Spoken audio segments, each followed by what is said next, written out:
Assalamualaikum warahmatullahi wabarakatuh. Hai anak-anak, berjumpa kembali bersama Ibu Ersi di video pembelajaran kali ini.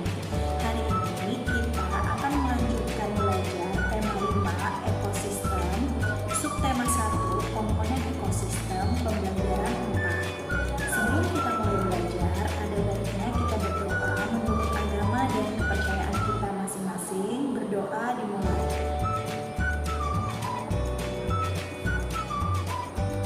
Berdoa selesai. Hari ini kita akan belajar yang pertama, mengenal kondisi geografis Indonesia melalui peta. Yang kedua, menggambarkan peta geografis Indonesia. Yang ketiga, membuat ringkasan informasi penting. Dan yang keempat, menjelaskan usaha pemimpin dalam mempertahankan kemerdekaan Negara Kesatuan Republik Indonesia. Apakah keunikan yang dimiliki oleh bangsa kita dan bisa jadi tidak dimiliki oleh bangsa-bangsa lain di dunia? Menurut pendapat kalian, berapakah jumlah pulau yang ada di wilayah NKRI? Cermatilah teks bacaan tentang Indonesia sebagai negara maritim dan agraris. Indonesia memiliki kondisi geografis yang unik di antara negara-negara yang ada di kawasan Asia Tenggara. Perhatikan dengan saksama peta Indonesia. Bentuk negara yang terdiri atas pulau-pulau seperti Indonesia disebut negara kepulauan. Negara kepulauan merupakan salah satu ciri dari negara maritim.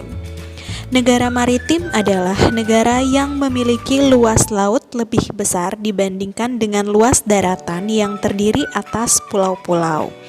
Oleh karena itu, penduduk yang tinggal di negara maritim banyak memanfaatkan sumber daya kelautan untuk memenuhi kebutuhan hidupnya.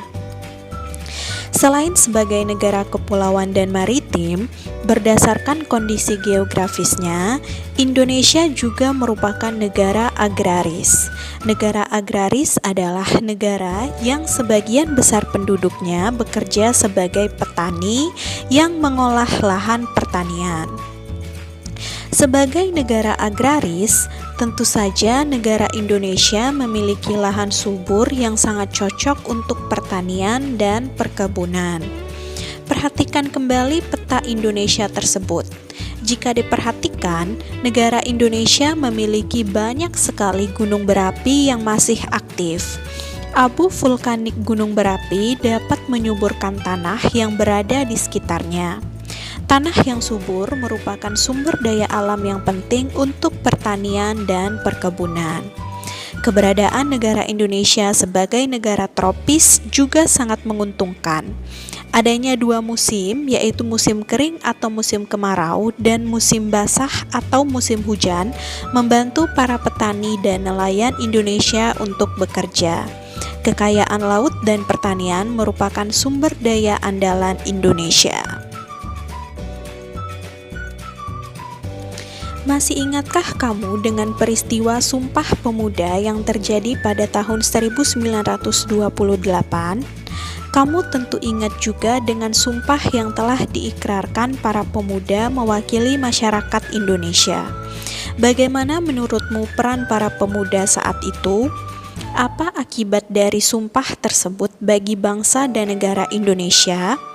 Salah satu pesan penting dari peristiwa tersebut adalah pentingnya persatuan dan kesatuan untuk membentuk negara yang merdeka dan berdaulat. Walaupun kini negara kita telah menjadi negara yang merdeka dan berdaulat, tetapi usaha untuk mempertahankan kesatuan bangsa merupakan usaha yang harus terus-menerus dilakukan. Masih ingatkah Anda berapa lama negara Indonesia dijajah? Dan berapa lama pahlawan-pahlawan kita berjuang, bertempur, dan berperang untuk mengusir penjajah? Tentunya sangat lama, bukan? Pada zaman dahulu, pahlawan-pahlawan Indonesia dalam mengusir penjajah selalu menggunakan cara berperang, yakni secara bersembunyi atau gerilya. Hingga pada suatu saat, perjuangan bangsa Indonesia tidak menggunakan jalan perang, melainkan dengan pembuatan organisasi tertentu. Zaman ketika Indonesia mulai mendirikan organisasi inilah yang disebut sebagai kebangkitan nasional. Dan dimulai dengan berdirinya organisasi bernama Budi Utomo dengan tujuan memperoleh kemajuan yang bersifat harmonis bagi bangsa.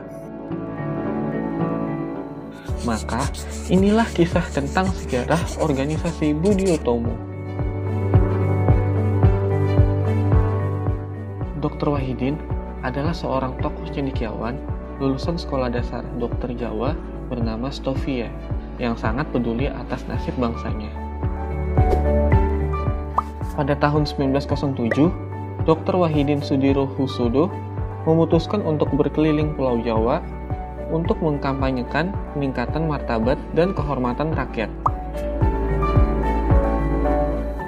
Peningkatan ini akan dilaksanakan dengan membentuk dana pelajar atau study funds, yang merupakan lembaga untuk membiayai pemuda-pemuda cerdas tetapi tidak lanjut sekolah.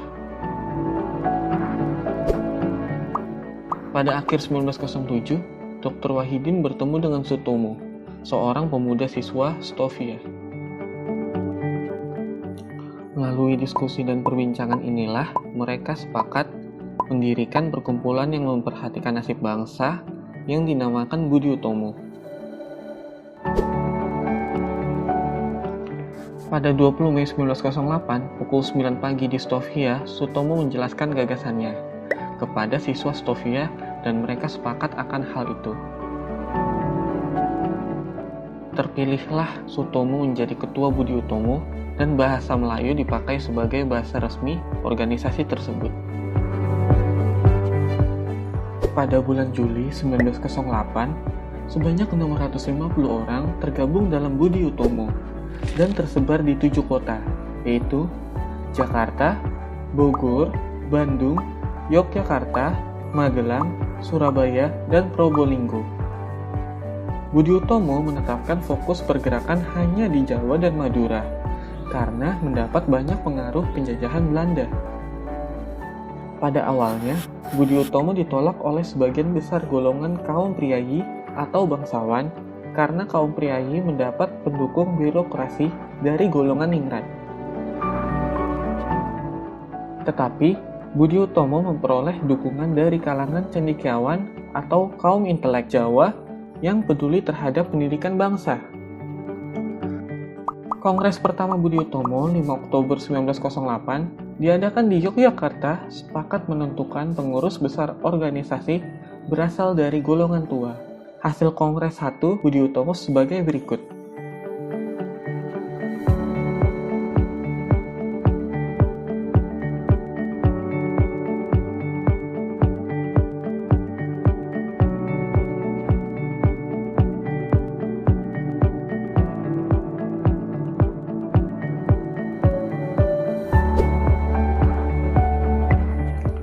Penetapan pusat organisasi Budi Utomo adalah Yogyakarta.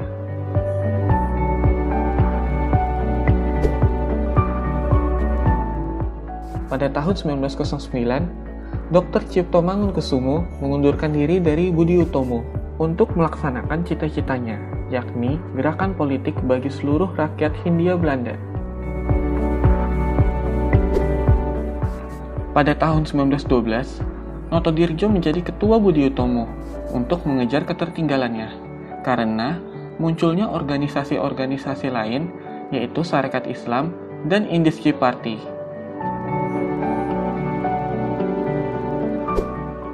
Budi Utomo bergabung ke dalam gerakan PPPKI pada tahun 1927. Gerakan ini dipelopori oleh Insinyur Soekarno. Dan pada tahun 1928, Budi Utomo mengambil suatu langkah maju dengan menambah asas dan tujuan pergerakannya, yaitu turut berusaha mewujudkan cita-cita persatuan Indonesia. Usaha mencapai persatuan Indonesia dilanjutkan dengan melakukan fusi dengan PBI yang dipimpin Dr. Sutomo. Maka berakhirlah Budi Utomo yang berperan sebagai organisasi pergerakan di Indonesia. Namun, Walau organisasi Budi Utomo telah berakhir, diharap Hari Kebangkitan Nasional perlu dimaknai, khususnya bagi generasi muda di era digital ini, yaitu dengan semangat persatuan dan kesatuan dalam setiap perbedaan. Karena pada dasarnya, kebangkitan nasional yang diperjuangkan oleh pendiri-pendiri negara bertujuan untuk membangkitkan rasa nasionalisme menjadi bangsa yang berdaulat dan bermartabat.